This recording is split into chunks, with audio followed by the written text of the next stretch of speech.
Hi, I'm Sal Milici from Freight and Trade Alliance and the Australian Peak Shippers Association, and I'm joined today with Brent Falvey, who is chair of the New Zealand Cargo Owners Council, ahead of our joint conference, the 2026 Australia and New Zealand Shipping and Logistics Conference, which will be held on the 27th and the 28th of August at the Sheraton on the Park in Sydney. Brent, nice to meet you. Could you introduce yourself and tell us about your role as chair of the New Zealand Cargo Owners Council? Yes, of course. Hi, Sal. Nice to meet you. Uh, my role as the chair is I joined the council in 2024 and became chair mid 2025. I'm passionate about New Zealand Inc. and doing my small part to contribute to it by advocating for our supply chain, both domestically and internationally. In my day job, I'm head of logistics at NZCOC Foods. NZCOC Foods is a major New Zealand-based multinational and one of the country's top exporters of premium beef and lamb, with annual sales of approximately $2 billion. We operate across the entire supply chain from farming and processing to marketing in over 80 countries. That'll keep you busy. For those who might not be familiar, what does the council do and who does it represent in New Zealand's supply chain?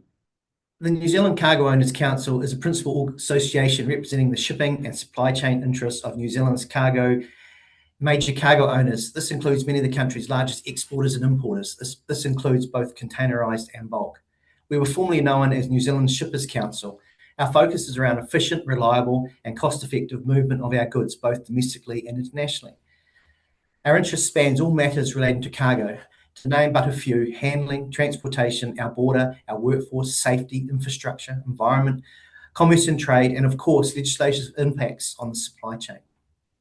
Can you tell me what the biggest challenges that the New Zealand cargo owners are facing today, particularly as supply chains are still recovering from COVID? Yes, for us, the biggest challenge of our supply chain is ever increasing costs. As you just stated, to a large extent, our supply chain in New Zealand hasn't recovered from the COVID years.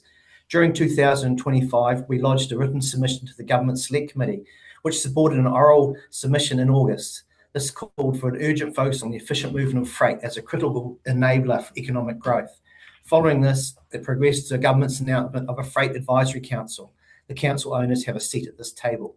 We're determined to maximise this opportunity to push for selective collaboration on agreed supply chain performance and work towards measurable outcomes that support New Zealand economy.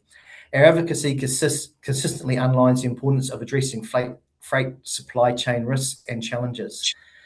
To compete on the world stage, we need to be reliable, resilient and efficient supply chains that are cost competitive. The Council functions as political eyes and ears for New Zealand's largest cargo owners, relevant policy and legislative developments. And through the Council advocacy, including submissions, their voice in all matters impacts the efficient and cost competitive shipping. Our main focus relies on a more efficient supply chain, reducing delays and ever-increasing costs. Now, both our wonderful nations share many supply chain challenges. Why do you think this partnership on the upcoming conference is so important for both our countries? As I stated earlier, we're both island exporting nations at the bottom of the world. We both rely on international trade and we both have similar supply chain issues. To partner with our Australian counterparts in this new initiative is an exciting opportunity.